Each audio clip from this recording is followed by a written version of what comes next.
Sa harap ng 500 bisita, itinaas ni Ramon ang kanyang baso. Akala ko pangalan ko ang babanggitin niya. Akala ko ako ang bibigyang pugay sa 20 anyos ng kumpanyang itinayo ko gamit ang sarili kong pawis at tugo. Pero nagkamali ako. Lumingon siya kay Bianca sa sarili kong kapatid at numiti ng buong tamis. Para sa babaeng tunay na nagbigay ng kulay at buhay sa tagumpay ko. Bianca, para sa iyo ang gabing ito. Ang boses ni Ramon ay parang malalamig na lason sa pandinig ko. Habang ang singsing na ako mismo ang bumili para sa kanya kumikinang sa kamay niyang mahigpit na nakahawak sa baywang ng kapatid ko. Nandito kami sa isa sa pinakasikat na ballroom sa Pampanga, sa harap ng lahat ng malalaking kliyente, mga politiko at mga kakilala sa barangay. Ang dangal ko ang pinaghirapan ko at ang pangalan ng namayapa kong tatay dahan-dahan nilang tinutunaw sa harap ng maraming tao. Pakiramdam ko ay unti-unting nauubos ang hangin sa paligid ko. Ang mga ilaw na kanina ay nagbibigay ng ningning sa aking tagumpay ngayon ay tila mga nanunuyang mata na nakatitig sa aking pagkahiya. Nanigas ang katawan ko pero hindi ako umiyak. Hindi rito. Hindi ngayon. Dahil habang nagpapalakpakan ng lahat, nakita ko ang isang bagay sa leeg ni Bianca. Ang antigong kwintas na pamana pa ng lola ko na sabi ni Ramon ay nawala raw sa vault noong nakaraang buwan. Doon ko naintindihan. Hindi lang nila ako gustong lokohin. Gusto nila akong ubusin. Elena, hihaayusin mo ang mukha mo. Maraming nakatingin. Bulong ng isang boses sa tabi ko. Cecilia. Ang nanay-nanayan ko na itinuring kong tunay na magulang matapos pumanaw si tatay. Pero sa halip na pag-aalala ang nakita ko sa kanyang mga mata ay babala. Hinawakan niya ang braso ko ng mahigpit, sapat na para masaktan ako, pero hindi mahalata ng iba. Ma, nakikita niyo ba ang ginagawa nila? Nanginginig kong tanong. Ang kwintas ni Lola, suot ni Bianca. Huwag ka nang gumawa ng eksena, Elena. Alam mo namang paborito ni Ramon ang kapatid mo pagdating sa marketing ng kumpanya. Huwag mong sirain ang gabi dahil lang sa selos. Isipin mo ang dangal ng pamilya natin. Malamig na sagot ni Celia bago siya bumitaw at lumapit sa entablado para makisali sa picture. Parang may humampas sa dibdib ko. Selos Marketing. Ito ang kumpanyang ako ang nagpuyat para mabayaran ng unang utang sa bangko. Ito ang negosyong binuo ko habang si Ramon ay wala pang trabaho at si Bianca ay nag-aaral pa sa kolehiyo. Bawat sentimong ginastos nila sa damit na suot nila ngayon galing sa mga kontratang, ako ang pumirma. Pero ngayon ako ang nagmukhang saling pusa sa sarili kong selebrasyon. Dahan-dahan akong umatras mula sa malaking hall. Hindi nila napansin ang pag-alis ko. Masyado silang abala sa pagbati sa bagong reyna at sa kanyang hari. Naglakad ako patungo sa opisina ko sa likod ng ballroom, ang tanging lugar kung saan maari akong huminga ng malalim. Pagpasok ko, hindi ko binuksan ang ilaw. Naupo ako sa dilim, hinahayaan ng katahimikan na balutin ako. Pero hindi nang tagal narinig ko ang mga yabag ng paa at ang pamilyar na tawanan mula sa hallway. Tumigil ang mga yabag sa tapat mismo ng pinto ng opisina ko. Sabi ko sa'yo, Ramon, hindi siya maglalakas loob na magsalita sa harap ng maraming tao. Masyadong mahal ni ate ang hiya niya. Boses ni Bianca yon. Wala na ang malambing at inosenteng tono na ginagamit niya sa akin. Ang boses niya ngayon ay puno ng pangungutya. Kailangan na nating tapusin ito, Bianca, sagot ni Ramon. Masyado na matalas ang pakiramdam ni Elena. Bukas kailangan mapapirma mo na siya sa dokumento ng bahay. Sabihin mo kay Celia na pilitin siya. Kapag nasa atin na ang titulo ng ancestral house, wala na siyang magagawa. Paano ang kumpanya? Tanong ni Bianca. Narinig ko ang mahinang tawa ni Ramon, ang lalaking pinagkatiwalaan ko ng aking buhay at puso sa loob ng 15 taon. Ang kumpanya sa papel, ikaw na ang creative director. Unti-unti na nating naililipat ang mga kliyente sa bagong account na binuksan natin. Pag-alis ni Elena ang Manalato Events ay isang bakanting shell na lang. Lahat ng laman sa atin na. I love you, Ramon. Akala ko talaga ay tatanda ka na kasama ang tuyot na si ate. Malanding sabi ni Bianca. Ikaw lang ang mahal ko, Bianca. Ginawa ko lang siyang tulay para makuha ang lahat ng ito. Konting tiis na lang mawawala na ang hadlang sa atin. Narinig ko ang tunog ng paghalik nila sa labas ng pinto. Ang bawat tunog ay parang latay sa aking kaluluwa. Ang kapatid ko, ang asawa ko, At ang aking ina-inahan.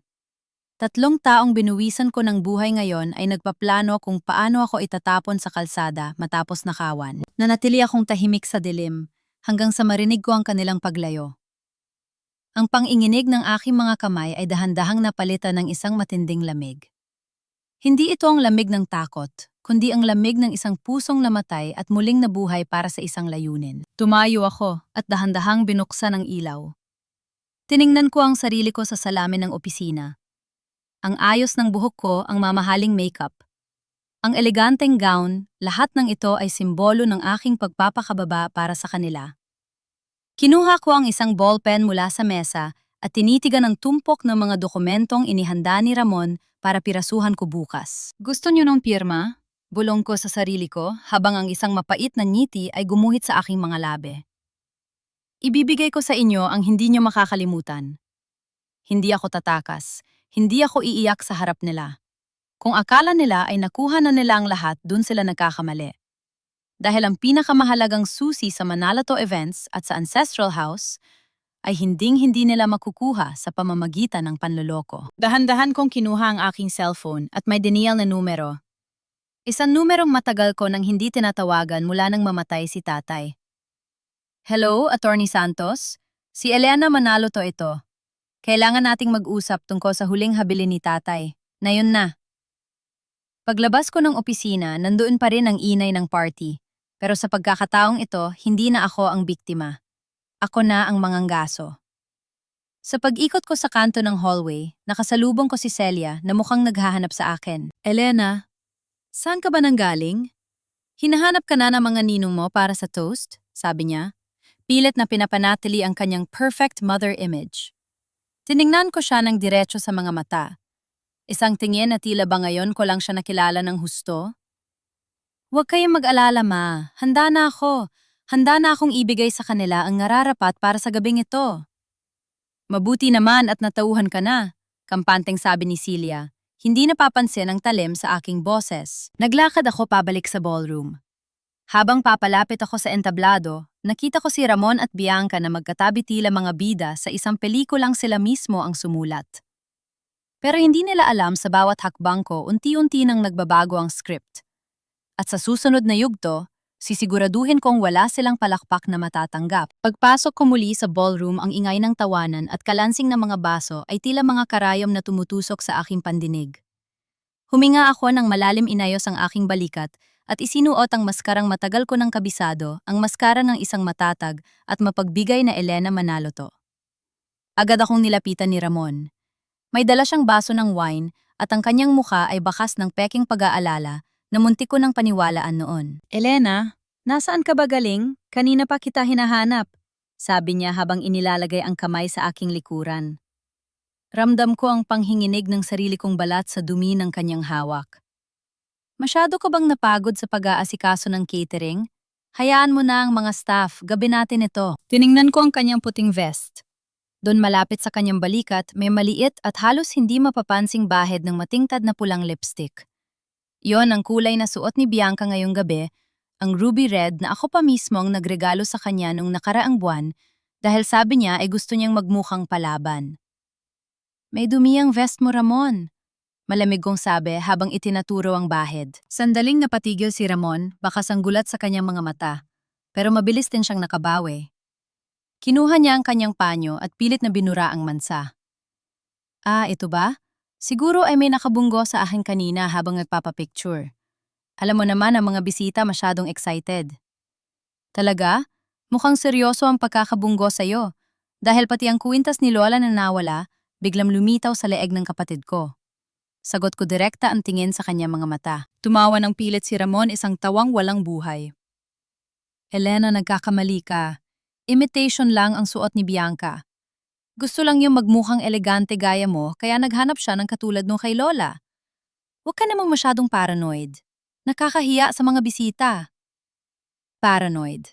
Isang salita na laging ginagamit ng mga lalaking gustong palabasin na baliw ang kanilang asawa para pagtakpan ang sariling baho. Hindi na ako sumagot. Naglakad ako palayo at tumuloy sa table kung nasaan si Celia.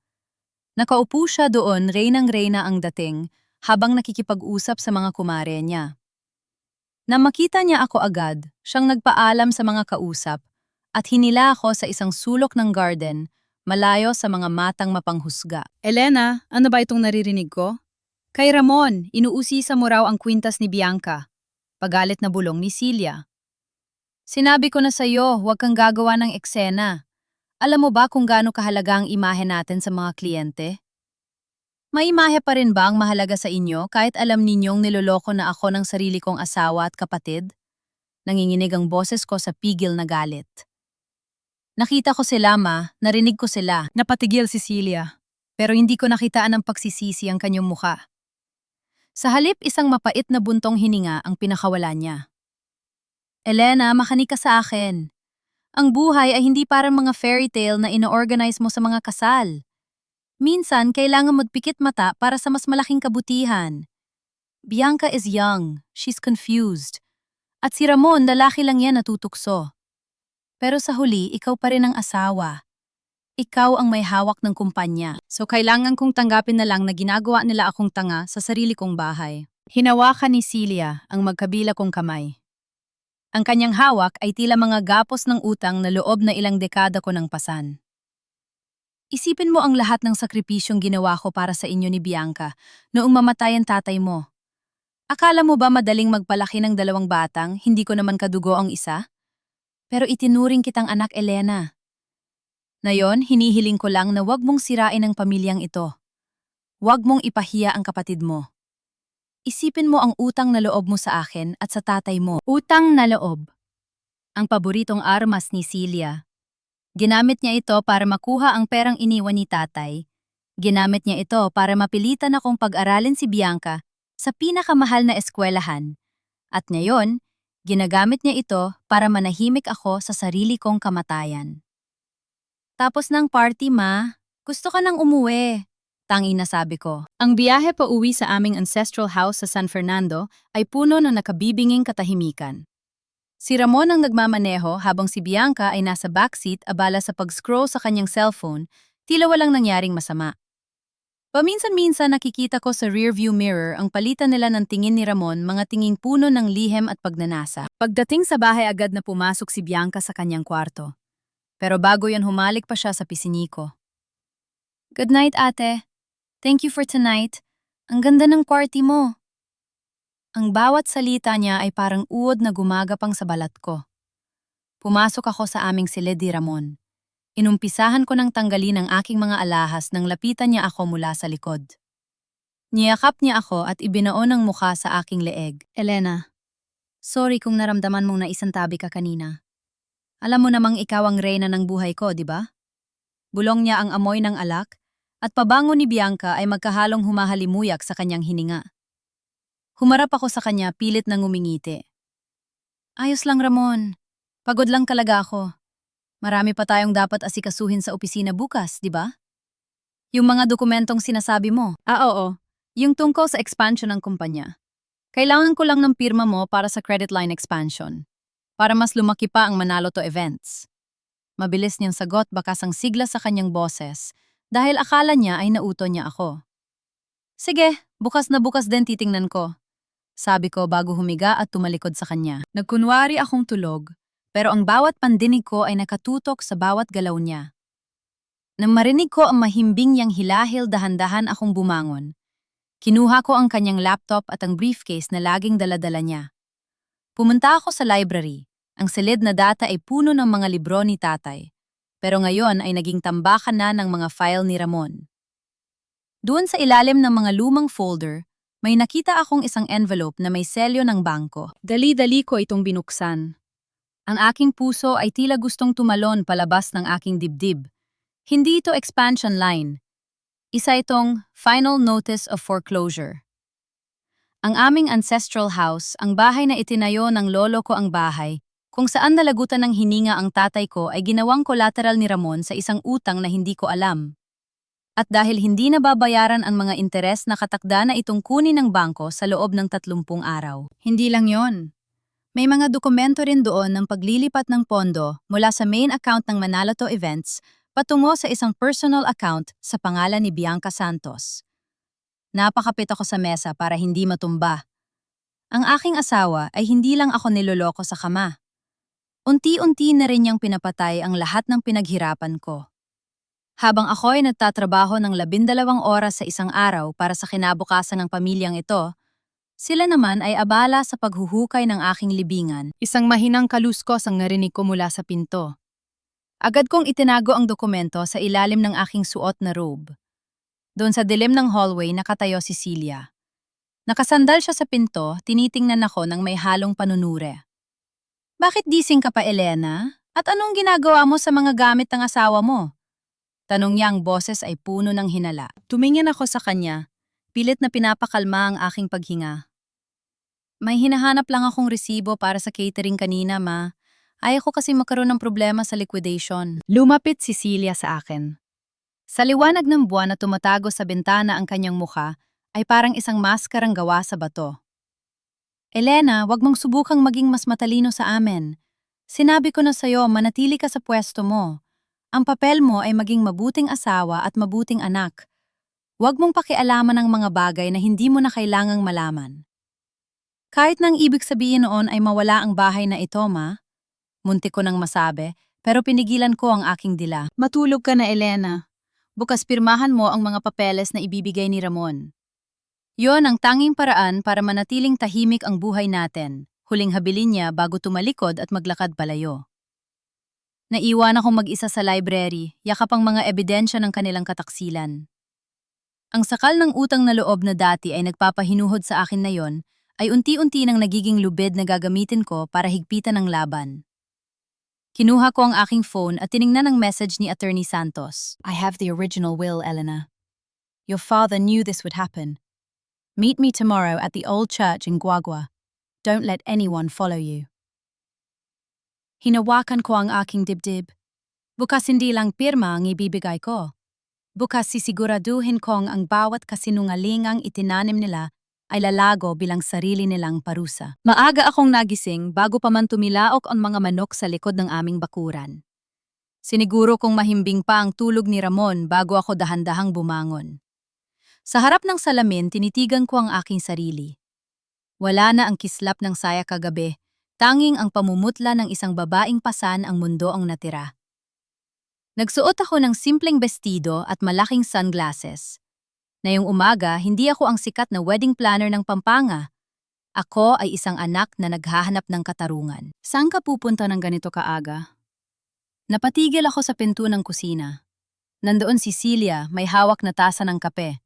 Tila ba kanina pa niya ako hinihintay. May kailangan lang akong tingnan sa palengke, ma. May mga bulaklak na kailangang i-double check para sa event sa Sabado. Pagsisinungaling ko. Sanay na ako. Sila ang nagturo sa akin kung paano magtago ng katotohanan sa likod ng mga simpleng salita. Siguraduhin mong babalik ka bago magtanghalian. May meeting kayo ni Ramon sa bangko, huwag mong kalilimutan. Paalala niya bago muling humigop ng kape. Tumanggulang ako at mabilis na lumabas. Imbes na sa palengke, nagmaneho ako patungo sa Guagua. Ang lumang simbahan doon ay saksi sa maraming kasaysayan ng aming pamilya mula sa binyag ko hanggang sa libing ni tatay. Sa isang maliit na kapehan sa tapat nito, nakita ko si Attorney Santos. Siya ang pinakapinagkakatiwala ang kaibigan ni tatay, ang taong biglang nawala sa eksena nang pumasok si Ramon sa buhay ko. Elena Hija, bati niya nang maupo ako.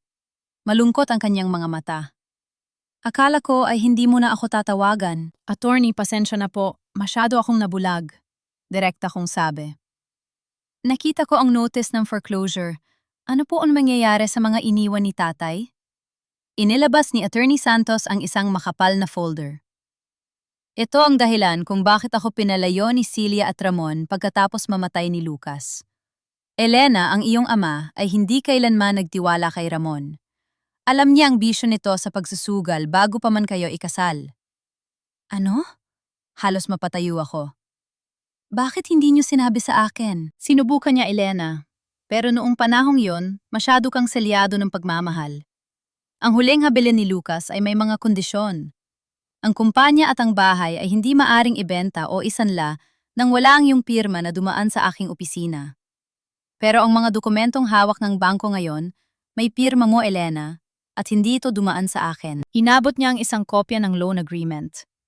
Nang makita ko ang pirma ko sa ilalim ng pangalan ni Ramon, nanlamig ang buong katawan ko.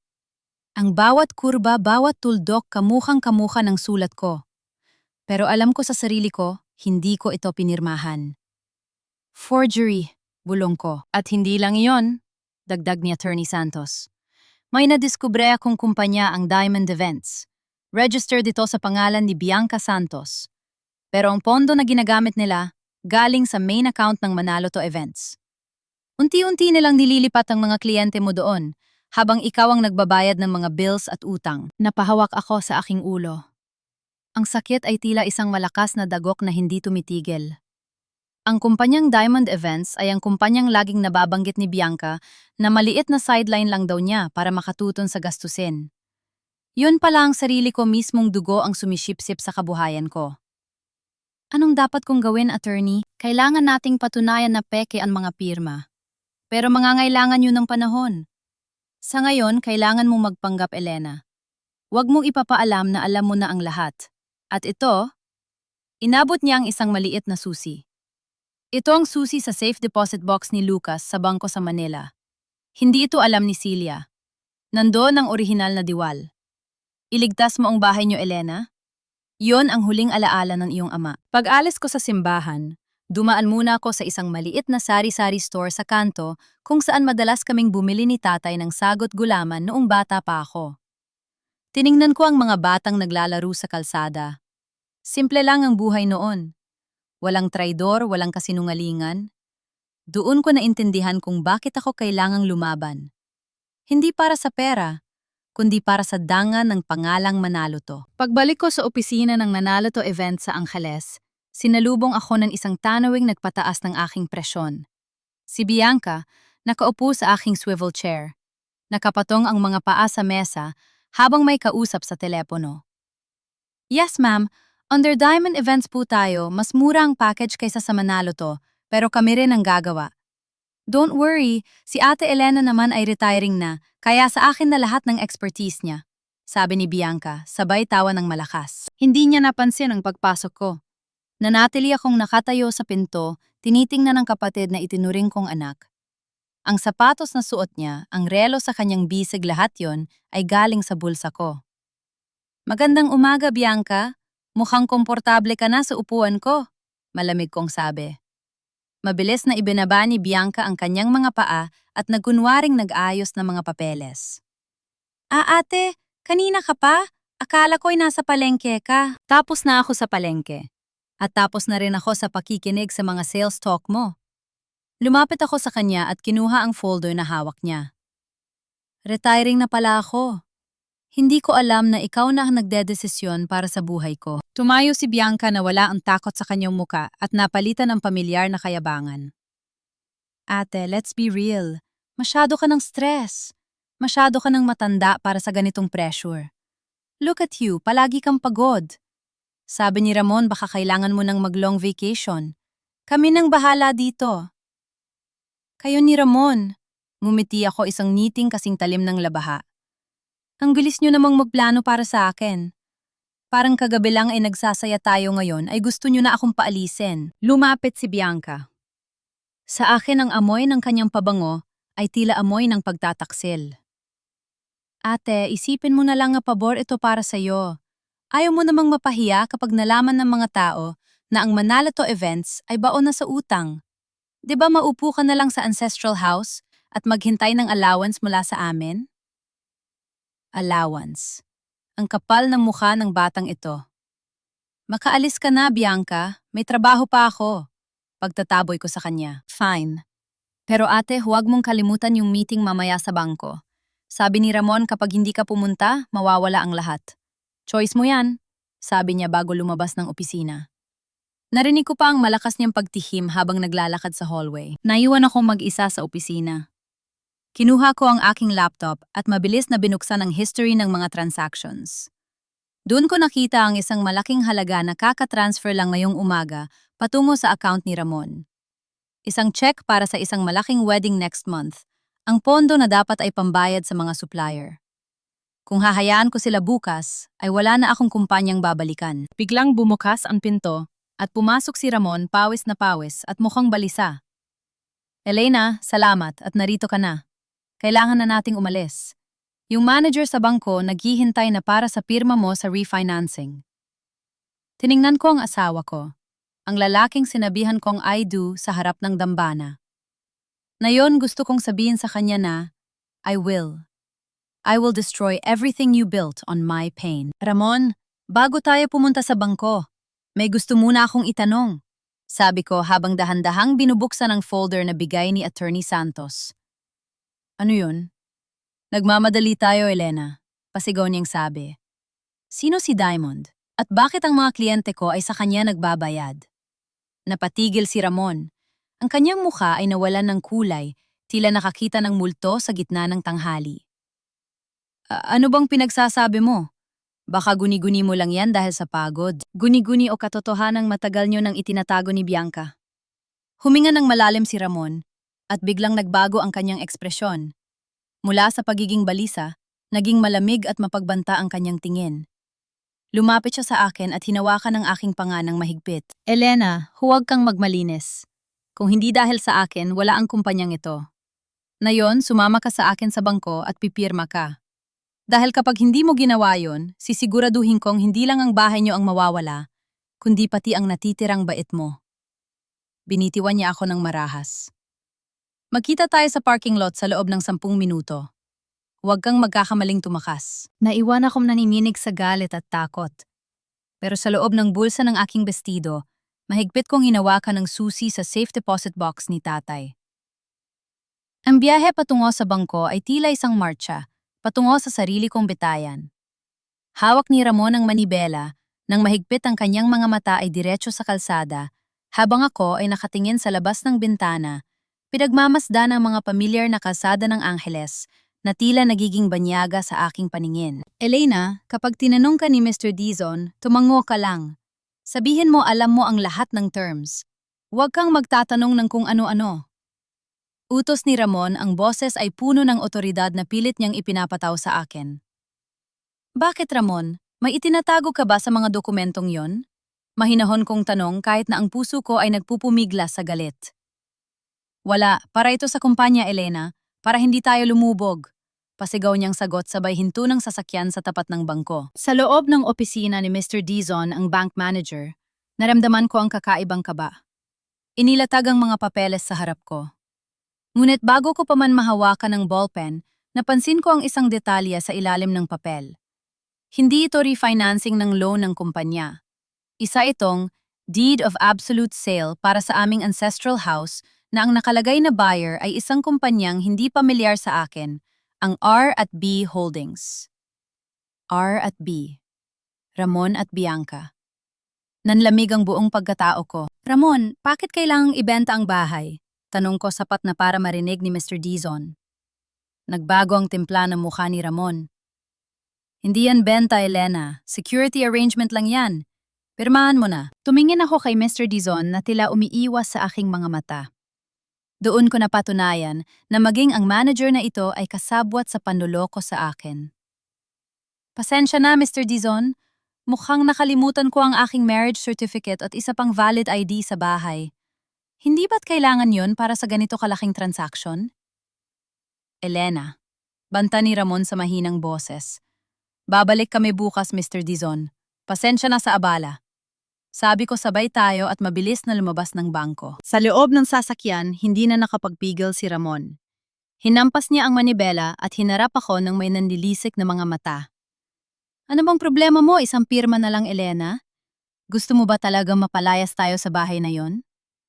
Hindi ako pipirma sa isang bagay na hindi ko naiintindihan, Ramon. Lalo na kung ang kapalit ay ang huling alaala ni tatay.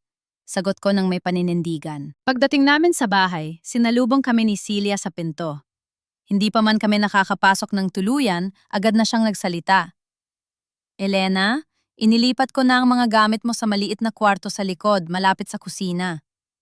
Napatigil ako. Ano? Bakit ma? Kailangan ni Bianca ng mas malaking espasyo para sa kanyang mga kliyente sa Diamond Events.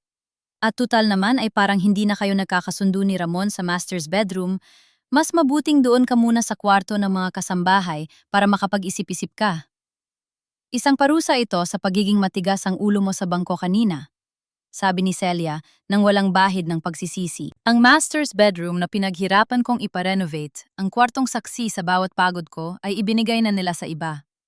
Wala akong nagawa, kundi ang maglakad patungo sa likod ng bahay, bitbit ang iilang piraso ng aking damit. Ang kwartong ibinigay nila sa akin ay dati ring storage room. Maalikabok madilim at puno ng mga lumang gamit ni tatay na matagal nang hindi nagagalaw. Nang maisara ko ang pinto, gumuho ang lahat ng lakas ko. Napaupo ako sa sahig at humagulgol. Dito ba magtatapos ang lahat sa isang madilim na sulok ng sarili kong pamana? Habang nag-aayos ako ng mga gamit sa gitna ng kadiliman, nasagi ng aking kamay ang isang lumang maleta sa ilalim ng kama. Ito ang maleta ni tatay na laging daladala niya nung nabubuhay pa siya. Sa loob nito, nakita ko ang kanyang lumang barong, ang kanyang paboritong relo na tumigil na sa pag-ikot, at isang lumang frame ng aming litrato nung bata pa ako. Sa sobrang luma nahulog ang litrato mula sa frame at doon ko napansin ang isang piraso ng papel na nakatiklop sa likod nito. Dahan-dahan ko itong binuksan. Sulat kamay ito ni tatay, may petsang 1 buwan bago siya pumanaw. Elena, aking panganay. Kung binabasa mo ito marahil ay napapalibutan ka na ng mga anino. Huwag kang magtiwala sa mga bagay na masyadong matamis ang pananalita. Ang pag-ibig ni Ramon ay parang anay, unti-unting kinakain ang pundasyon ng iyong pagkatao nang hindi mo napapansin. Alam ko ang ginagawa nila ni Celia. Huwag kang susuko, anak. Ang susi sa iyong kaligtasan ay nasa ilalim ng aking paboritong upuan sa garden sa loob ng isang maliit na lata ng biskwit. Protektahan mo ang ating dangal. Mahal na mahal kita. Nanigas ako sa kinatatayuan ko. Alam ni tatay. Alam niya ang lahat bago pa man siya mamatay. Pero marahil ay hindi na siya nagkaroon ng pagkakataong sabihin sa akin dahil sa bilis ng kanyang pagkakasakit. Agad akong tumingin sa bintana patungo sa garden. Madilim na sa labas, pero alam ko kung nasaan ang lumang upuan ni tatay sa ilalim ng puno ng mangga. Sa gitna ng aking paghihinagpis, isang bagong apoy ang nag-alab sa aking dibdib. Hindi lang ako biktima. Ako ang tagapagmana ng katotohanan. Dahan-dahan kong binuksan ang pinto ng kwarto. Nakita ko sina Ramon, Bianca at Celia sa dining area, nagtatawanan habang kumakain ng masarap na hapunan. Tila ba nagdiriwang na sila sa aking pagbagsak? Hindi nila alam ang tuyot na Elena na kinukutya nila ay nakahanap na ng bukal ng lakas. Bukas bago sila magising, pupunta ako sa bangko sa Manila. Gagamitin ko ang susi ni Attorney Santos at ang anumang makikita ko sa ilalim ng upuan ni tatay. Huminga ako ng malalim at naramdaman ang lamig ng gabi. Ang ancestral house ay tila bumubulong sa akin, nagbibigay ng lakas na hindi ko inakalang taglay ko pa. Tatay, hinding-hindi ko sila hahayaang manalo. Bulong ko sa dilim. Ngunit bago ako makabalik sa loob, narinig ko ang boses ni Bianca mula sa teres. Ramon, sigurado ka bang hindi niya makikita ang mga dokumento sa ilalim ng upuan sa garden? Sabi ni Mama, doon daw madalas magtago ng kung ano-ano ang matanda. Napatigil ang tibok ng puso ko. Alam din nila. Napatigil ang paghinga ko sa likod ng pintuan ng imbakan. Ang boses ni Bianca ay tila isang babala ng paparating na unos. Kung alam nilang tungkol sa lihim sa garden, wala na akong oras na dapat sayangin. Ang bawat segundo ay katumbas ng dangal ng pamilya Manalo to. Huwag kang praning, Bianca. Narinig kong sagot ni Ramon. May halong inis ang kanyang boses. Halos 10 taon nang nandoon ang upuang yon. Kung may naitago ang matanda, matagal na nating nakuha yon nung nag-renovate tayo. Kumain na tayo, lumalamig ang pagkain. Narinig ko ang kanilang mga yabag palayo patungo sa dining room. Dahan-dahan akong sumilip sa bintana ng aking maliit na silid. Madilim ang garden, tanging ang liwanag mula sa kusina, ang nagbibigay ng kaunting anino sa lumang upuang kahoy ni tatay sa ilalim ng puno ng mangga. Kailangan kong kumilos na yon habang abala sila sa pagkain. Lumabas ako ng kwarto ng walang sapatos. Tanging manipis na medyas lang ang suot ko para hindi lumika ng tunog sa sahig na kawayan. Ang ulan ay nagsisimulang pumatak, malamig at malungkot, tila nakikiramay sa aking kalagayan. Gumapang ako sa gilid ng teres, iniilagan ang abot ng liwanag mula sa mga bintana. Nang marating ko ang upuan, agad akong lumuhod sa putikan. Gamit ang aking mga kamay, kinapa ko ang ilalim ng upuan. Wala akong nakitang lata. Nagsimulang mamuo ang kaba sa aking dibdib. Nagkamali ba si tatay? O baka nakuhan na nila? Pero nang idampi ko ang aking mga daliri sa pinakapundasyon ng upuan, naramdaman ko ang isang maliit na lever. Hinila ko ito at dahan-dahang bumukas ang isang lihim na compartment sa mismong sandalan ng upuan. Doon nakasilid ang isang kalawanging lata ng biskwit. Dali-dali ko itong kinuha at itinago sa loob ng aking robe. Basang-basa ako ng ulan at putik pero wala akong pakialam. Bumalik ako sa aking silid sa likod, hinihingal at nanginginig ang buong katawan. Sa loob ng madilim na kwarto, gamit ang flashlight ng aking cellphone, binuksan ko ang lata. Ang unang gumungad sa akin ay ang mga alahas ni nanay. Ang mga gintong singsing at kwintas na sabi ni Celia ay ninakaw daw ng mga dating katulong. Ang mga traidor. Matagal na nilang ninanakaw ang pagkatao ko. Pero sa ilalim ng mga alahas, may isang notebook. Nakalista doon ang lahat ng utang ni Ramon sa mga casino at illegal lenders nung bago pa pumanaw si tatay. Nakita rin ng aking ama ang lahat ng wad na resibo na ginagawa ni Celia para makakuha ng pera sa kumpanya. At ang pinaka-importante sa lahat, ang isang liham na may selyo ng notaryo na nagpapatunay na ang lupang kinatatayuan ng ancestral house ay kailanman hindi pwedeng ibenta ni Celia dahil ito ay nakapangalan sa isang trust fund para sa akin. Elena, lumabas ka na riyan. Oras na para maghapunan. Ang sigaw ni Celia ay bumasag sa katahimikan. Itinago ko ang lata sa ilalim ng isang tumpok ng mga lumang kumot at mabilis na nagpunas ng mukha. Paglabas ko sa dining room, sinalubong ako ng 3 pares ng mga mata na puno ng pagmamataas at lihim na tagumpay. Maupo ka, Elena. Pinahanda ko kay Manang ang paborito mong adobo, sabi ni Celia. Tila ba hindi niya ako itinapon sa kwarto ng mga katulong kanina? Naupo ako ng tahimik. Sa tapat ko si Bianca ay abala sa pagkukwento tungkol sa isang bagong kliyente na nakuha niya isang kliyente na alam kong ako ang nag-asikaso ng proposal noong nakaraang buwan. Ramon, kailangan mo na talagang pirmahan yung kontrata sa supplier ng Diamond Events bukas, sabi ni Bianca habang hinihimas ang kamay ni Ramon sa ibabaw ng mesa. Hindi na nila ikinahihiya ang kanilang kalaswaan sa harap ko. Oh, Bianca, pero kailangan muna nating makuha ang pirma ng ate mo para sa huling batch ng pondo. Sagot ni Ramon sabay tingin sa akin. Elena, wag mo na kaming pahirapan. Pirmahan mo na yung mga papeles na dinala ko kanina. Isipin mo na lang na para ito sa ikabubuti ng lahat. Ayaw mo namang magkagulo tayo rito, di ba? Bakit kailangang ilipat ang bahay sa R&B Holdings, Ramon? Mahinahon kong tanong habang dahan-dahang ngumunguya. Napatigil ang lahat. Ibinalibag ni Celia ang kanyang kutsara sa pinggan. Elena, hanggang kailan mo ba kami susubukin ibinigay ko ang buhay ko para sa inyo? Utang mo sa akin ang bawat hininga mo mula nang mamatay ang tatay mo. Ngayon, simpleng pirma lang para sa seguridad ng pamilya, ipagdadamot mo pa. Seguridad o pambayad sa utang niyo sa sugal. Ang katahimikan sa dining room ay naging mabigat. Nanlaki ang mga mata ni Ramon habang si Bianca ay tila nagbulunan sa kanyang iniinom. Ano bang pinagsasabi mo, Elena? Sigaw ni Ramon, tumayo siya at hinampas ang mesa. Nakakalimot ka na yata. Ako ang nagpatakbo ng kumpanyang ito habang ikaw ay nagpapakasarap sa pag-oorganisa ng mga bulaklak. Nakalimutan ko nga, Ramon. Nakalimutan ko ang asawa ko pala ay isang magnanakaw. Sagot ko ng may malamig na katapusan. Lumapit sa akin si Ramon at hinawakan ako ng mahigpit sa braso. Pilit akong pinapatayo. Pirma ka o sasaktan kita? Sige, saktan mo ako, Ramon. Gawin mo sa harap ni Celia at Bianca para makita nyo kung gaano kababa ang narating nyo para lang sa perang, hindi naman sa inyo, hamon ko. Tama na yan, pagitan ni Celia, pero hindi para tulungan ako. Ramon, dalhin mo siya sa library. Bianca, kunin mo ang mga papeles.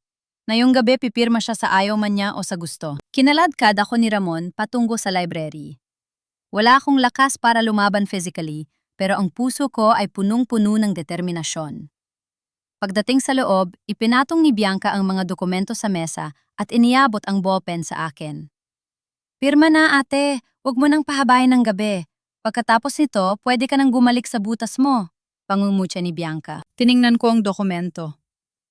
Ang aking kamay ay nanginginig, hindi dahil sa takot, kundi sa galit. Alam kong nasa likod ko lang ang lata ng biskwit na katago sa aking silid. Ang bawat segundo ng pagpipigil ko rito ay para bigyan ng oras si Attorney Santos na makarating bukas. Hindi ako pipirma, sabi ko at itinapon ko ang ballpen sa mukha ni Ramon. Isang malakas na sampal ang dumapo sa pisngi ko mula kay Celia. Wala kang utang na loob, pagkatapos ng lahat ng ginawa ko para sa iyo. Ang utang na loob ko kay tatay ma, hindi sa inyo. Sagot ko habang nanlalabo ang paningin dahil sa sakit ng sampal. Biglang tumunog ang cellphone ni Ramon. Pagtingin niya sa screen, namutla siya. Si Mr. Lim ito, ang loan shark. Sagutin mo, sabihin mo pipirma na siya, utos ni Celia. Hindi siya pipirma, ayaw niya. Sigaw ni Ramon sa telpono, halatang natataranta. Lim, bigyan mo pa ako ng 3 araw. Narinig namin ang isang malakas na kalabog mula sa labas ng gate. May mga lalaking dumating. Ang mga taong pinagkakautangan ni Ramon ay hindi na makapaghintay. Elena, tingnan mo ang ginawa mo. Paninisi ni Bianca, umiiyak na siya sa takot. Dahil sa katigasan ng ulo mo, mapapatay kaming lahat. Tiningnan ko sila ang 3 taong itinuring kong pamilya ngayon ay nangangatog sa takot. Sa harap ng mga aninong sila rin ang lumika. Sa gitna ng kaguluhan, isang bagay lang ang nasa isip ko. Ang katarungan ay hindi laging dumarating sa parang gusto natin. Minsan dumarating ito kasama ang mga taong mas masahol pa sa ating mga kaaway. Hinarap ko si Ramon. Yan ang halaga ng pagtataksil mo, Ramon. Ngayon, harapin niyo ang bunga ng mga kasinungalingan niyo. Ngunit bago pa sila makasagot, bumasag ang salamin ng bintana sa library. Isang bato ang pumasok, may kasamang sulat. 3 days, Ramon, or the house burns with all of you inside. Natingnan kaming lahat. Sa unang pagkakataon, nakita ko ang tunay na takot sa mga mata ni Celia. At sa pagkakataong yon, alam kong ang aking laban ay nagsisimula pa lamang. Ang buong kabahayan ay binalot ng isang mabigat at nakakasakal na takot matapos ang pagbasag ng bintana. Habang sina Ramon, Bianca at Celia ay nagtatalo-talo sa gitna ng library kung paano babayaran ang mga utang sa kasino, dahan-dahan akong umatras, pabalik sa aking maliit na silid. Niyakap ko ang kalawanging lata ng biskwit na parang ito na ang huling salbabida sa gitna ng malalim na dagat. Hindi ako nakatulog ng gabing yon. Pinakinggan ko ang bawat bulong sa hallway, ang bawat hikpi ni Bianca, at ang marahas na paglalakad ni Ramon. Ngunit sa halip na takot, isang malamig na determinasyon ang nananaig sa akin. Kinabukasan, maaga akong umalis sa bahay. Sinabi ko kay Celia na pupunta ako sa bangko para subukang ayusin ang mga papeles, pero ang totoo, may ibang akong patutunguhan. Nagtungo ako sa isang maliit na karinderya sa likod ng palengke ng Angeles para makipagkita kay Mang Ben, ang dating head accountant ng Manaloto Events na tinanggal ni Ramon 6 na buwan na ang nakakaraan. Ma'am Elena, akala ko po ay hindi niyo na ako maalala. Malungkot na bungad ni Mang Ben habang iniaabot ang isang flash drive. Simula nang pumasok si Sir Ramon sa pananalapi, alam ko na pong may hindi magandang mangyayari. Pero tinakot niya ako. Sabi niya, ididirekta niya sa akin ang mga peking invoice kapag nagsumbong ako. Salamat, Mang Ben. Hindi pa huli ang lahat. Sagot ko. Binuksan ko ang aking laptop at isinaksak ang flash drive. Doon sa harap ng aking mga mata, bumulaga ang buong katotohanan. Hindi lang diamond events ang ginamit nila para nakawan ako. Ang bawat supply ng bulaklak, ang bawat renta ng sound system, ay may kickback na diretso sa personal na account ni Ramon. Pero may mas masahol pa akong nadiskubre. Mang Ben, ano itong loan liability sa ilalim ng pangalan ni Bianca? Tanong ko, halos hindi makapaniwala sa nakikita. Iyan po ang pinakamasama, ma'am. Lahat ng utang ni Sir Ramon sa mga loan shark ginamitan niya ng kapangyarihan bilang manager para ipangalan kay Bianca Santos. Pinapirma niya si Bianca sa mga dokumentong akala ng kapatid niyo ay para sa kumpanya, pero ang totoo, siya ang gagawing pananagot ni Sir Ramon kapag bumagsak ang lahat. Paliwanag ni Mang Ben. Napatigil ako. Kahit gaano kasakit ang ginawa ni Bianca sa akin, hindi ko akalaing magagawa ni Ramon na itapon ang sarili niyang kabit sa liyab ng apoy para lang iligtas ang sariling balat. Ramon is not just a cheater. He is a monster who eats everyone in his path. Salamat, Mang Ben. Malaking tulong ito, sabi ko, at mabilis na lumisan. Pagbalik ko sa bahay, sinalubong ako ng isang kakaibang katahimikan. Nakita ko si Ramon sa garden na ninigarilyo at balisa. Si Bianca naman ay nakaupo sa swing, namumugto ang mga mata. Lumapit ako sa kanila, isinuot ang aking pinakamahusay na maskara ng pagiging tanga. Ramon, Bianca, na pag-isipan ko na. Sabi ko, sapat na para marinig nila ang aking boses. Ayaw kong mawala ang ancestral house.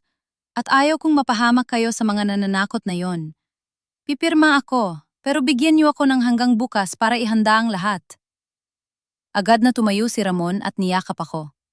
Ang yakap niyang dati ay nagbibigay ng init, na yon ay nagdudulot na lang ng pandidire. Elena, alam ko namang hindi mo kami matitiis. Salamat talaga. Ligtas na tayo. Ate, sorry sa mga nasabi ko kahapon, sabi naman ni Bianca, pilit na lumalapit. Masyado lang kaming natatakot. Ngumiti ako ng tipid. Ayos lang, basta siguruhin niyo na pagkatapos kong pumirma, titigil na ang lahat ng gulo. Pumasok ako sa loob ng bahay at nagtungo sa library para mag-ayos daw ng gamit. Pero ang totoo, iniwan ko doon ang aking cellphone sa ilalim ng isang tumpok ng mga libro na kaon ng voice recorder. Pagkatapos ng ilang minuto, lumabas ako at nagkunwaring kukuha ng tubig sa kusina. Narinig ko ang pagpasok ni Ramon at Bianca sa library. Si Bianca, sabi ko sa iyo, konting drama lang, bibigay din ng ate mo, napakadaling utuin. Narinig kong boses ni Ramon mula sa speaker na nakakonekta sa aking wireless earbud. Pero Ramon, paano yung mga utang kay Mr. Lim? Sigurado ka bang mababayaran yon kapag nakuha na natin ang pirma niya sa R&B Holdings? Tanong ni Bianca. Ang tanga mo rin talaga, Bianca. Tumawa si Ramon nang tinitigan ng kapatid ko. Kapag nasa atin na ang pag-aari ng bahay, ibebenta ko agad yan. At bago pa malaman ni Elena na wala na siyang matutuluyan, nasa abroad na ako. At ikaw, well, dahil ikaw ang nakapirma sa mga utang, ikaw ang haharap kay Lim. Hindi ako pwedeng makulong. Narinig ko ang pagsingap ni Bianca. Ano? Akala ko ba isasama ako sa'yo? Akala ko ba mapapakasal tayo kapag na-divorce mo na siya? Wedding panggastos nga sa kasino. Wala ako pang kasal pa kaya. Bulyaw ni Ramon. Tumahimik ka na. Basta siguraduhin mong pipirma siya bukas. Pagkatapos noon, bahala ka na sa buhay mo.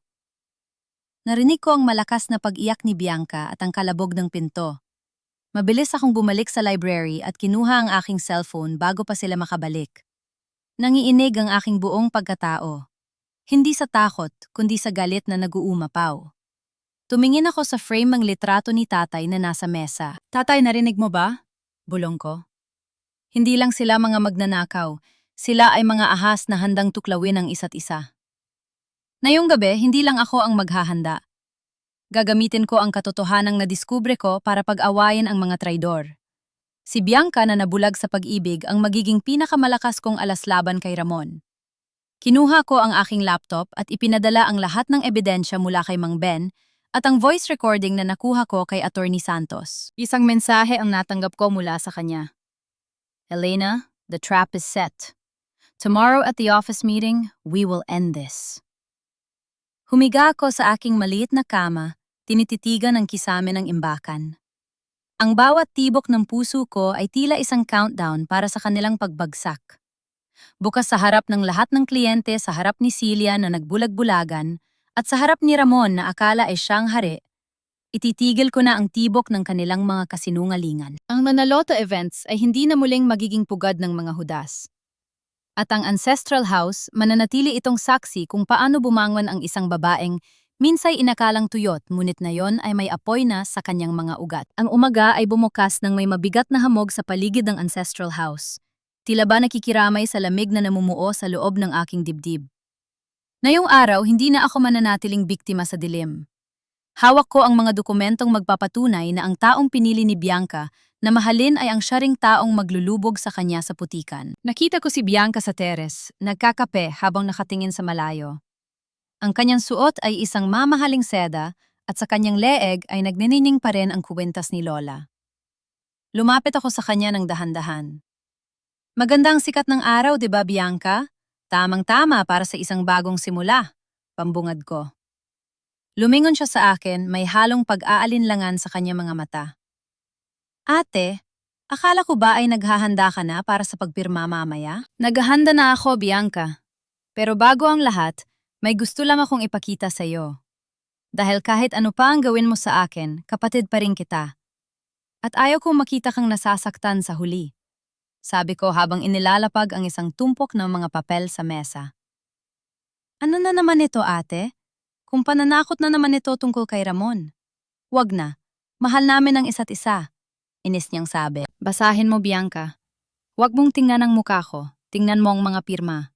Utos ko sa isang boses na hindi matatanggihan. Dahan-dahang kinuha ni Bianca ang mga dokumento. Nakita ko kung paano nagbago ang kulay ng kanyang muka habang binabasa ang mga loan agreement ni Ramon. Ang bawat pahina ay may pangalan niya Bianca Santos bilang guarantor at primary debtor. Ano ito? Bakit ang daming utang na nakapangalan sa akin? Nanginginig niyang tanong. Iyan ang mga utang ni Ramon sa casino, Bianca. Ginamit niya ang impormasyon mo noong pinapirma ka niya sa mga documents ng kumpanya. Hindi mo ba binasa, ibinenta ka na ni Ramon bago ka pa man makasama sa kanya sa kama? Paliwanag ko ng walang emosyon. Hindi totoo ito. Mahal ako ni Ramon. Sabi niya ito ay para sa expansion ng Diamond Events. Sigaw ni Bianca, itinapon niya ang mga papel sa sahig. Gawa-gawa mo lang ito dahil inggit na inggit ka sa akin. Dahil kinuha ko ang asawa mo. Inggit, Bianca, tinitingnan ko ang isang babaeng nakatayo sa bingit ng bangin. At ang lalaking nagtutulak sa kanya ay ang lalaking tinatawag niyang mahal. Kapag hindi nabayaran ang mga utang na yan sa loob ng 3 araw, ikaw ang kukulungin, hindi si Ramon. Ikaw ang hahabulin ng mga loan shark, hindi siya. Magsinunungaling ka na sa lahat, ate. Pero alam kong desperada ka lang. Tumayo si Bianca, ang kanyang mukha ay puno ng puot. Si Ramon ang nagbigay sa akin ng halaga na kailanman ay hindi mo naibigay. Palagi mo akong ginagawang bunso. Palagi akong nasa ilalim ng anino mo. Ngayon, ako naman ang reyna. Biglang bumukas ang pinto ng terrace at pumasok si Celia, bakas ang galit sa kanyang mukha. Anong nangyayari dito, Elena? Bakit mo na naman pinapaiyak ang kapatid mo? Matingnan niyo po ang ginagawa ni Ramon kay Bianca. Pinapirma niya si Bianca sa mga utang niya sa sugal. Sabi ko umaasang kahit papaano ay mananaig ang pagiging ina ni Celia. Kinuha ni Celia ang isang papel. Tiningnan ito ng mabilis at pagkatapos ay ginusot ito. Wala akong pakialam sa mga papel na yan. Ang mahalaga ay ang pera para sa kumpanya. Elena, masyado kang mapag-imbento. Matotoo ang mga ito. Mapapahamak si Bianca, sigaw ko. Isang malakas na sampal ang dumapo sa aking pisingi. Napalingon ang ulo ko sa lakas ng tama. Ang init ng pala ni Celia ay tila selyo ng aking tuluyang pagkaulila. Huwag mong gagamitin ang pangalan ng kapatid mo para sa mga laro mo, Elena. Mula ngayon, wala ka ng karapatang pakialaman ng buhay ni Bianca. Utang mo sa akin ang lahat, pero ang bayad mo ay pagtataksil sa sarili mong pamilya. Bulyaw ni Celia. Hinawakan ko ang aking pisingi. Ang sakit ay hindi na sa balat, kundi sa mismong kaluluwa ko. Tiningnan ko silang dalawa, ang nanay na nayan kong bulag sa pera at ang kapatid kong bulag sa maling pag-ibig. Doon ko naintindihan hindi sila biktima ng pagkakataon. Pinili nilang maging ganito. Sige, bulong ko.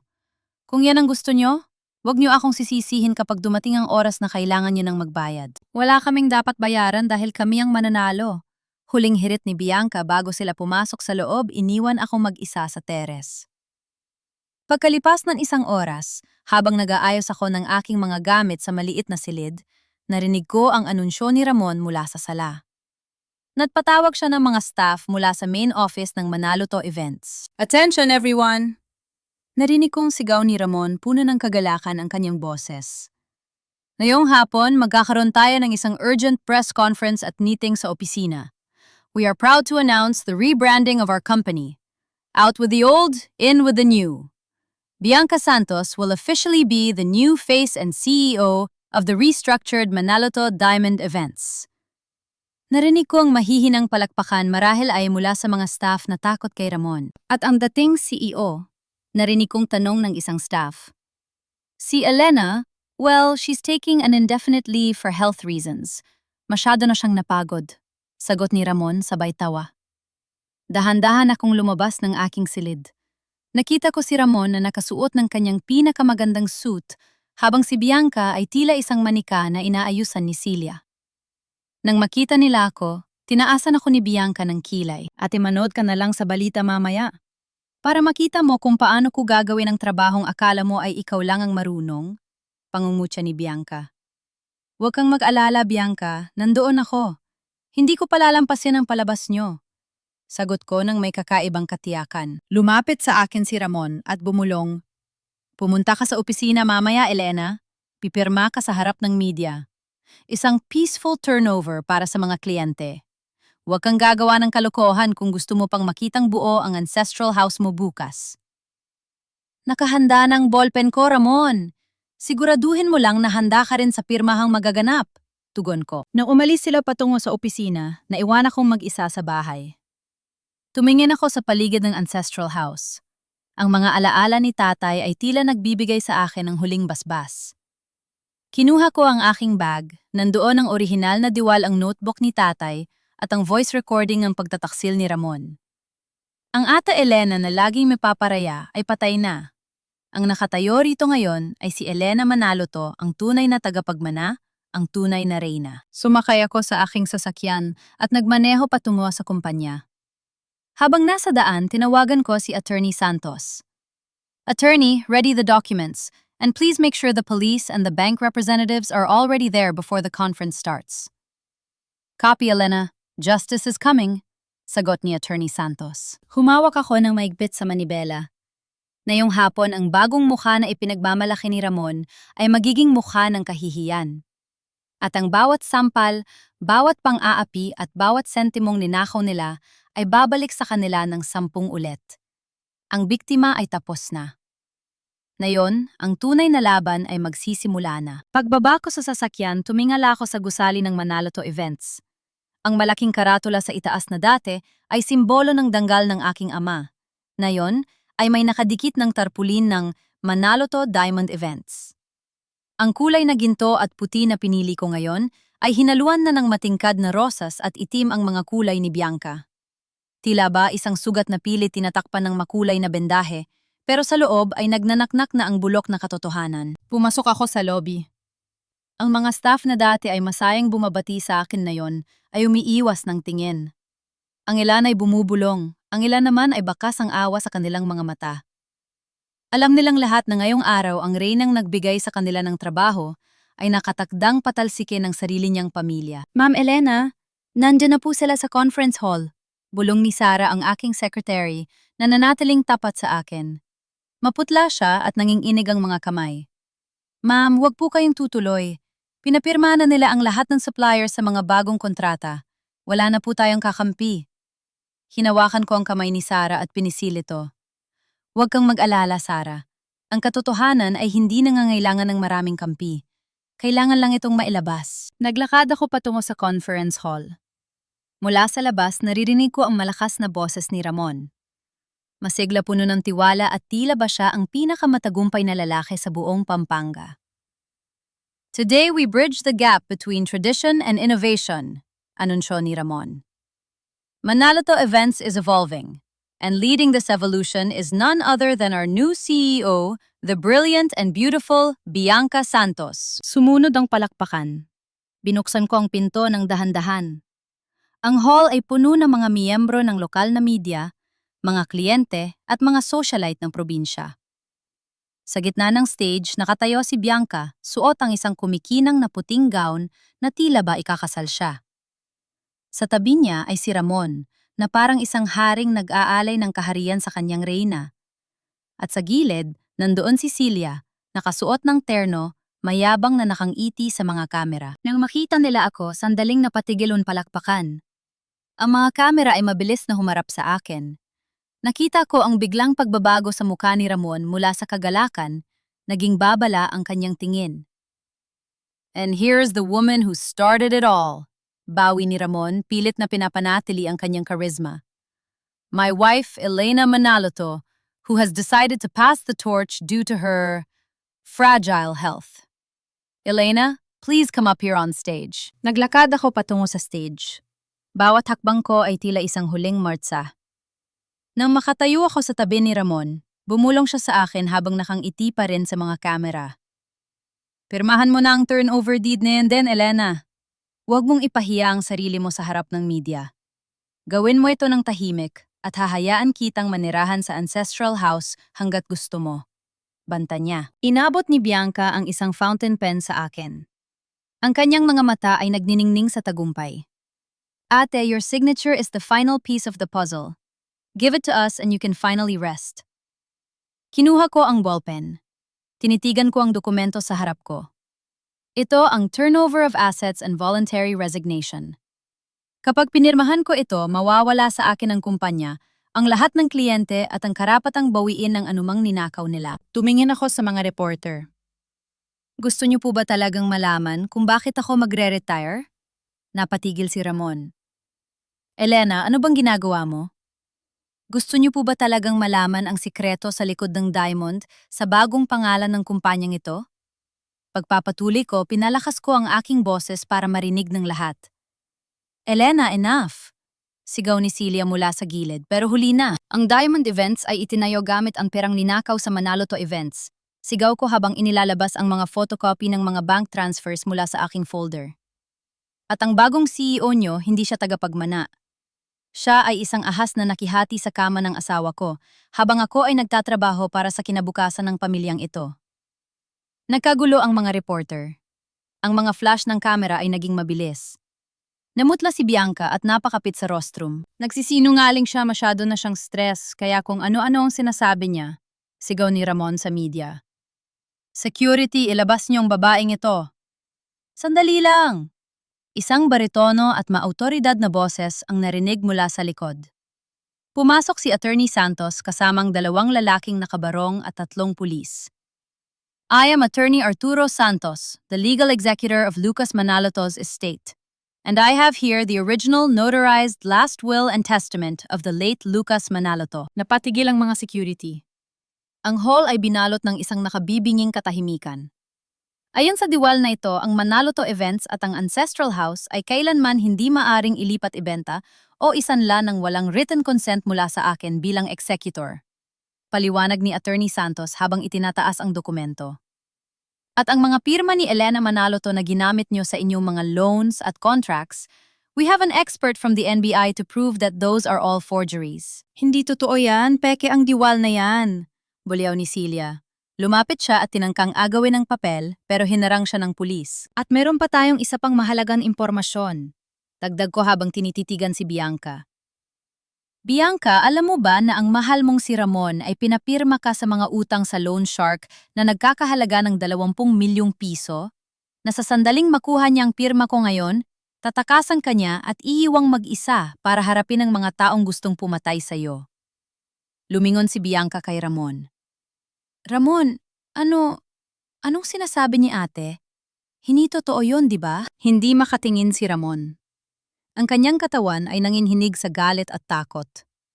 Ang maskara ng isang perpektong asawa ay tuluyan ng nadurog sa harap ng buong probinsya. Ramon, sagutin mo ako. Sigaw ni Bianca, hinawakan niya ang suit ni Ramon. Sabi mo ay aalis tayo. Sabi mo ay magsisimula tayo ng bago sa ibang bansa. Manahimik ka, Bianca. Bulyaw ni Ramon, itinulak niya ang kapatid ko dahilan para mapaupo ito sa sahig ng stage. Kung hindi ka sana naging tanga at nagpadala sa selos mo, hindi tayo magkakaganito. Doon sa harap ng lahat na bulgar ang kanilang tunay na kulay. Ang media ay hindi tumigil sa pag-record. Ito ang pinakamalaking skandal sa kasaysayan ng Pampanga Business Circle. Ramon Manaloto, you are under arrest for estafa, falsification of public documents and grave coercion, sabi ng pulis habang nilalapitan si Ramon. Tumingin sa akin si Ramon, punong-puno ng puot ang kanyang mga mata. Akala mo ba panalo ka na, Elena? Sisiguraduhin kong wala kang babalikan. Mayroon akong babalikan, Ramon, mahinahon kong sagot. Babalikan ko ang kumpanya ng tatay ko na nilinis ko mula sa mga anay na tulad nyo. Nang posasan si Ramon, lumapit si Bianca sa akin, gumagapang at umiiyak. Ate, sorry. Hindi ko alam nalolokohin niya rin ako. Tulungan mo ako, ate. Ayaw kong makulong. Tumingnan ako sa kapatid ko. Ang kwintas ni Lola ay nakasabit pa rin sa kanyang leeg, pero wala na itong ningning. Sa likod niya, nakita ko si Celia na nakayuko tila ba biglang tumanda ng 10 taon dahil sa kahihiyan. Binigyan kita ng pagkakataon, Bianca. Pero pinili mong maniwala sa kasinungalingan kaysa sa dugo mo, sabi ko sabay talikod sa kanya. Naglakad ako patungo sa gitna ng stage. Inayos ko ang mikropono. Tumingin ako sa bawat empleyado na naroroon. Ang Manaloto events ay mananatiling bukas. Pero simula sa oras na ito, wala ng diamond. Wala ng mga anino. Ibabalik natin ang dangal ng pangalang ito. Nang lumabas ang mga pulis, bitbit si Ramon, at nang dalahin din ang isang humihikbing Bianca para sa questioning, naiwan ako nakatayo sa gitna ng hall. Ang bigat na dinala ko sa loob ng maraming buwan ay unti-unting napalitan ng isang malalim na paghinga. Ito ang pagbabalik ng Reyna. Hindi sa pamamagitan ng korona, kundi sa pamamagitan ng katotohanang nagpalaya sa akin. Ang inay ng conference hall ay napalitan ng nakabibinging katahimikan sa loob ng aking opisina. Nakaupo ako sa aking swivel chair, pinagmamasdan ang mga dokumentong nakakalat sa mesa. Sa labas, naririnig ko pa rin ang bulungan ng mga empleyado at ang tunog ng sirena ng pulis na palayo na sa gusali, dala ang lalaking minahal ko sa loob ng 15 taon. Bumukas ang pinto at pumasok si Bianca. Wala na ang kislap sa kanyang mga mata. Ang kanyang puting gown ay may mansana ng putik at luha. Kasunod niya si Celia na tila basang sisiw na hindi malaman kung saan titingin. Ate, bulong ni Bianca, ang kanyang boses ay nanginginig. Ate, kailangan nating mag-usap. Hindi ko talaga alam na ganoon ang gagawin ni Ramon. Akala ko ay mahal niya ako. Tumingin ako sa kanya ng diretsyo. Walang galit, walang pot, tanging pagod at malalim na awa. Bianca, ilang beses kitang ginalaan. Ilang beses kong ipinakita sa iyo ang mga ebidensya, pero mas pinili mong maniwala sa tamis ng dila ng isang traidor, habe gusto mong nakawin ng buhay na akala mo ay madali kong nakuha. Elena, anak, singit ni Celia, pilit na hinahawakan ang aking kamay. Pamilya pa rin tayo. Huwag mo hayaang makulong ang kapatid mo. Isipin mo ang dangal ng pangalan natin sa barangay. Ano na lang ang sasabihin ng mga tao? Binitiwan ko ang kamay ni Celia. Dangal ma, kayo ang pumatay sa dangal na yon, nang hayaan ninyong babuyin ni Ramon ang bahay ni tatay sa ilalim ng inyong mga mata. Kayo ang pumatay sa dangal na yon, nang piliin ninyong protektahan ang kalaswaan ni Bianca kaysa sa katarungan para sa akin. Biglang tumunog ang telepono sa opisina. Si Sarah yon. Ma'am Elena, nandito po ang kinatawan ni Mr. Lim. Yung loan shark ni Sir Ramon. Gusto po nilang makausap si Miss Bianca. Namutla si Bianca at napakapit sa mesa. Ate, please, huwag mo akong ipamigay sa kanila. Papatayin nila ako. Sabi ni Ramon, nabayaran na niya ang lahat. Iyan ang huling kasinungalingan ni Ramon sa iyo, Bianca. Sabi ko habang iniikot ang screen ng aking computer para ipakita sa kanya ang huling mensahe mula sa accountant. Ang 20 milyong utang ay hindi pambayad sa kumpanya. Ipinatalo niya yon sa online casino kagabi lang habang ikaw ay nagpapantasya sa rebranding natin.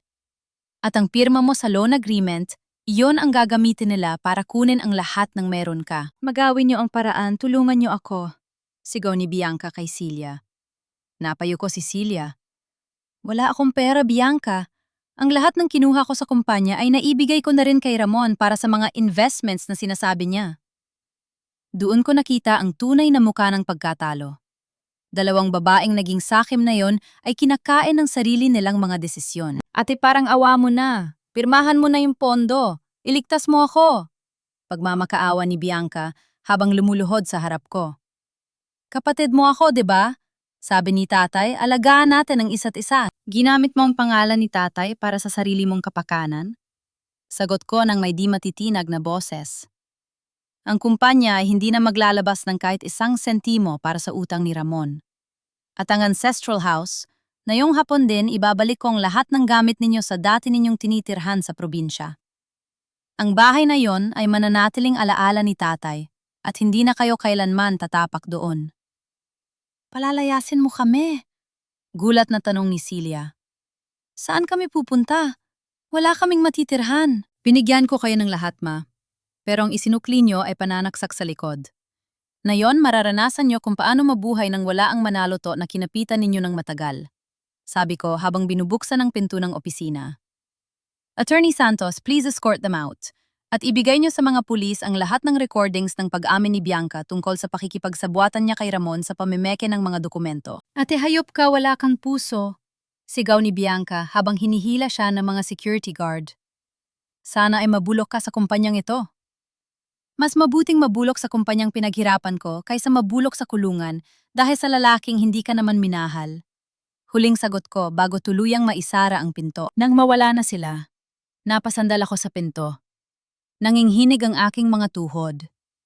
Ang tagumpay ay may kasamang pait na hindi ko inakala. Nawala ang asawa ko. Nawala ang kapatid ko. At nawala ang itinuring kong ina.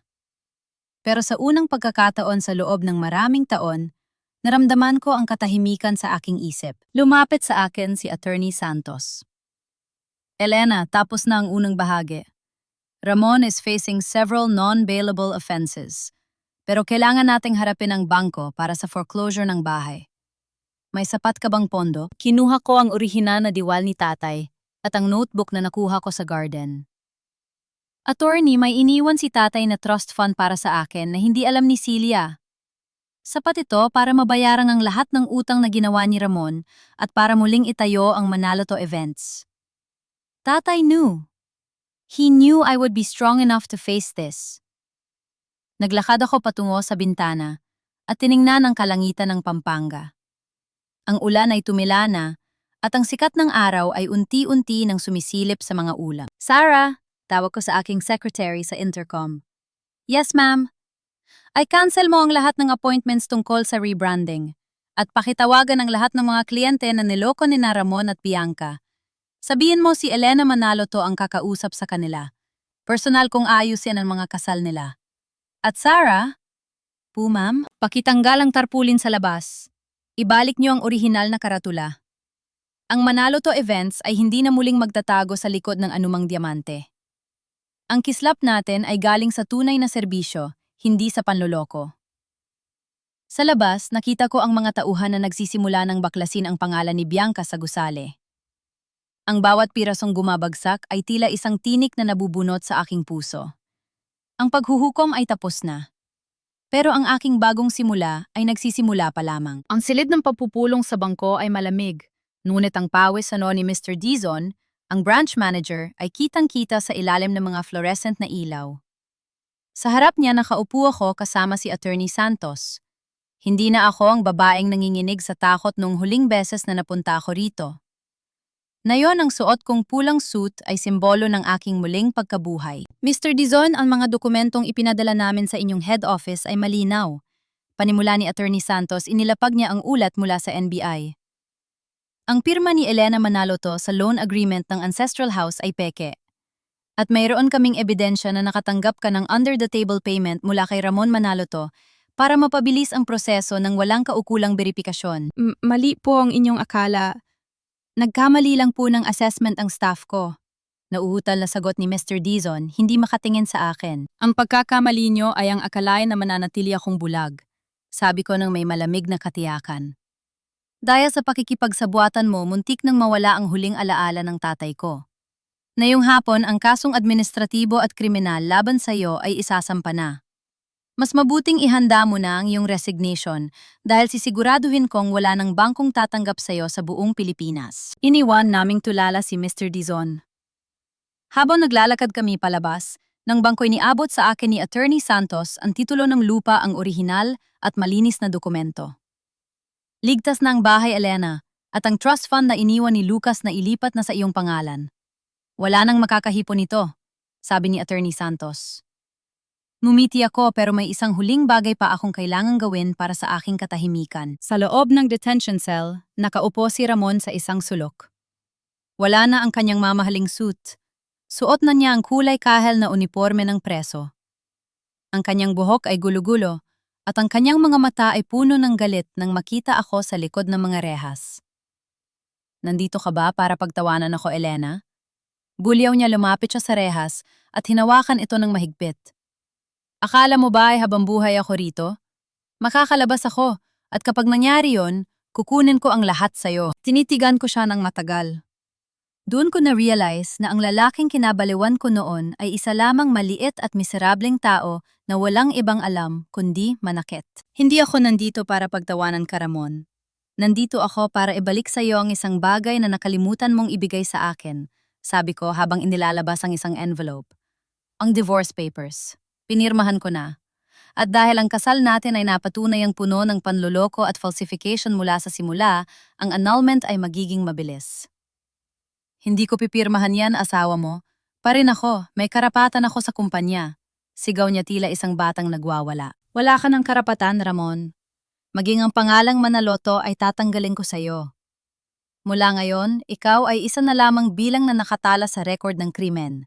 Sagot ko. At alam mo ba si Bianca? Nakapag-ugnayan na siya sa akin. Ibibigay niya ang lahat ng ebidensya laban sa'yo para lamang mapababa ang sarili niyang sentensya. Kahit ang kabit mo, Ramon, itinapon ka na para iligtas ang sarili niya. Napaupo si Ramon.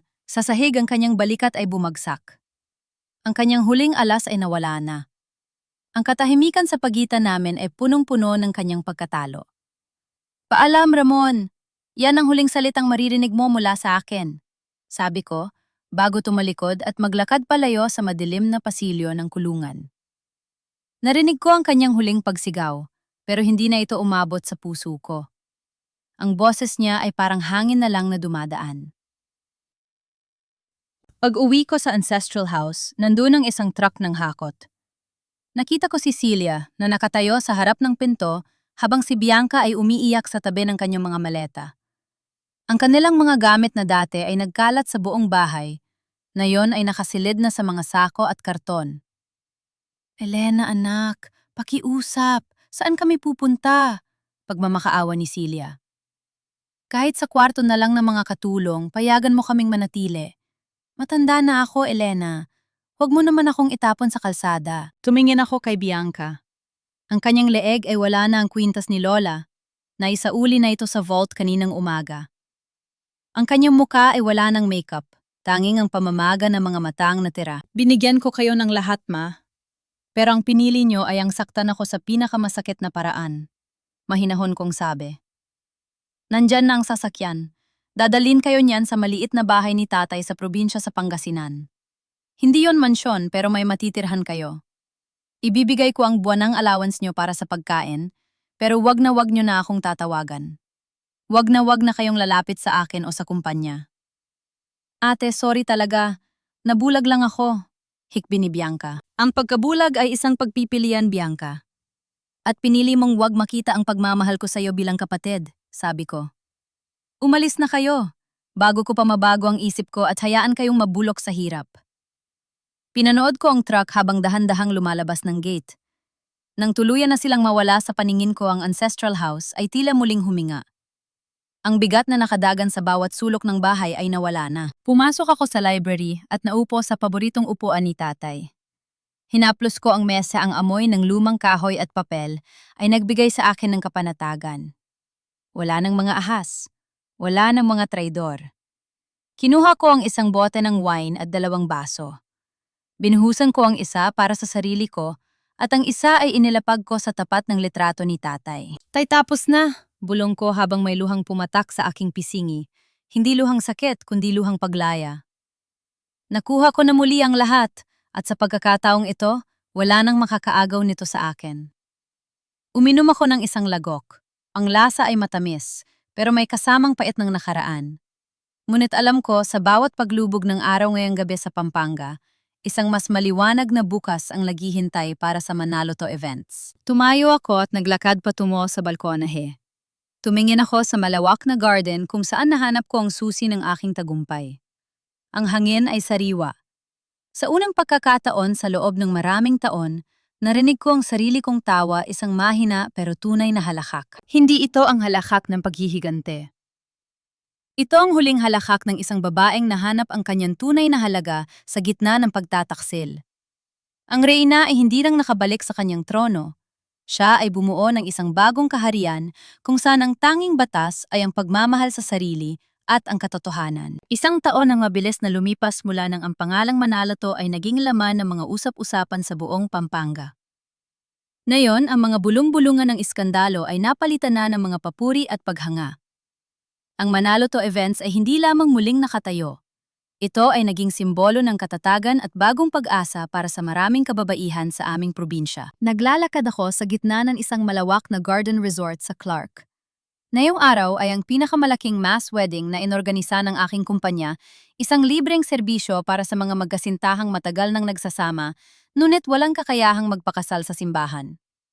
Ito ang paraan ko ng pasasalamat sa Diyos at kay tatay sa ikalawang pagkakataon na ibinigay sa akin. Ma'am Elena, handa na po ang lahat. Ang 50 pares ay naghihintay na sa inyong hudyat. Sabi ni Sarah na ngayon ay isa na sa aking mga senior manager. May kislap sa kanyang mga mata, isang kislap na dati ay nawala noong panahon ng kadiliman ni Ramon at Bianca. Salamat Sarah, magsimula na tayo. Nakangiti kong sagot. Habang pinapanood ko ang bawat pares na naglalakad patungo sa dambana, hindi ko mapigilang magbalik tanaw. 1 taon nang nakalilipas ang sarili kong kasal ay gumuho. Inakala ko noon na ang mundo ko ay matatapos sa isang madilim na silid ng imbakan. Ngunit ngayon, sa bawat ngiti ng mga bride na inaayos ko ang belo, nararamdaman ko ang paghihilom ng sarili kong mga sugat. Nakatanggap ako ng balita noong nakaraang buwan tungkol kay Ramon. Nahatulan siya ng 10 taong pagkabilanggo ng walang piyansa. Ang kanyang mga ari-arian ay kinumpiska para pambayad sa mga biktima ng kanyang panloloko. Nabalitaan ko ring sa loob ng kulungan, wala na siyang kaibigan at maging ang kanyang mga dating kasabwat ay tinalikuran na siya. Wala akong naramdamang kagalakan sa kanyang paghihirap. Tanging ang malalim na buntong hininga ng katarungang sa wakas ay naisa katuparan. Si Bianca naman ay nananatili sa Pangasinan kasama si Celia. Nagpadala si Bianca ng sulat noong nakaraang linggo. Hindi na ito ang Bianca na puno ng pot at ingit. Ang sulat niya ay maikli at puno ng pagsisisi. Nagtatrabaho siya ngayon bilang isang tindera sa isang maliit na grocery store. Si Celia naman ay madalas na raw nasa simbahan humihingi ng tawad sa lahat ng kanyang mga pagkakamali. Patuloy ko silang pinapadalhan ng allowance para sa kanilang pangunahing pangangailangan. Hindi dahil sa utang na loob, kundi dahil iyon ang turo ni tatay ang huwag hayaang magutom ang kapwa kahit pa sila ang nagtangkang ubusin ka. Ngunit hanggang doon na lang iyon. Ang pinto ng ancestral house ay mananatiling sarado para sa kanila. Ang pagpapatawad ay isang desisyon na nagpalaya sa akin, ngunit ang pagtitiwala ay isang bagay na kailangan nilang paghirapan sa kabilang buhay. Matapos ang seremonya ng kasal, tumayo ako sa harap ng mga bagong kasal at ang aming mga panauhin. Ang pag-ibig ay hindi lamang tungkol sa magagandang bulaklak at marangyang handaan. Panimula ko sa aking maikling talumpate. Ang tunay na pag-ibig ay ang katapatan sa gitna ng unos at ang lakas na bumangon kapag ang lahat ay tila gumuho na. Sa bawat babaeng naririto, tandaan ninyo ang inyong halaga ay hindi nakadepende sa lalaking nasa tabi ninyo, kundi sa danggal na taglay ninyo sa inyong mga puso. Nagpalakpakan ng lahat. Sa kalayuan tila, nakita ko ang anino ni tatay na nakatayo sa ilalim ng isang puno tumatango at nakangiti sa akin. Nang sumapit ang gabi, bumalik ako sa ancestral house. Mag-isa ako, ngunit hindi ako nakakaramdam ng kalungkutan. Ang bawat sulok ng bahay ay maliwanag na muli. Ang mga bulaklak sa garden ay masiglang namumukadkad. Naupo ako sa balkonahe, bitbit ang isang tasa ng tsaa. Binuksan ko ang isang maliit na programa sa aking laptop. Ito ang Elena Manaloto Foundation, isang proyektong inilunsad ko nitong nakaraang buwan para magbigay ng scholarship at vocational training para sa mga kababaihang biktima ng domestic abuse at financial manipulation. Gusto kong gamitin ang aking karanasan para maging boses ng mga taong pinatatahimik ng takot. Isang mensahe ang pumasok sa aking cellphone. Galing ito sa isang dating kliyente na ngayon ay isa na sa aking mga business partners. Elena, the project in Manila is a go. You are an inspiration to us all. Napanghiti ako. Ang dating tuyot na Elena na kinukutya ni Ramon at Bianca ay wala na. Ang nakatayo rito ngayon ay isang babaeng natutong magdilig ng sarili niyang harden gamit ang kanyang sariling mga luha hanggang sa ito ay maging isang paraiso. Tumingala ako sa mga bituin sa langit ng Pampanga. Ang hangin ay sariwa at puno ng amoy ng dama de noche. Tay, nagawa ko na, bulong ko. Hindi ko lang binawi ang kumpanya. Binawi ko rin ang sarili ko. Sa huling pagkakataon, pumasok ako sa loob ng bahay at dahan-dahang isinara ang pinto. Hindi ito pagsasara sa mundo, kundi ang pagyakap sa isang payapang buhay na ako mismo ang bumuo. Ang ancestral house ay hindi na lamang isang gusali ng nakaraan. Ito ay naging tahanan ng isang babaeng nagtagumpay, nagpatawad, at muling natutong magmahal una sa lahat sa kanyang sarili. Ang aking kwento ay hindi natapos sa paghihigante. Natapos ito sa aking paglaya. At sa bawat bagong umaga na darating sisiguraduhin kong ang kislap ng aking dangal ay hinding-hindi na muling magdidilim.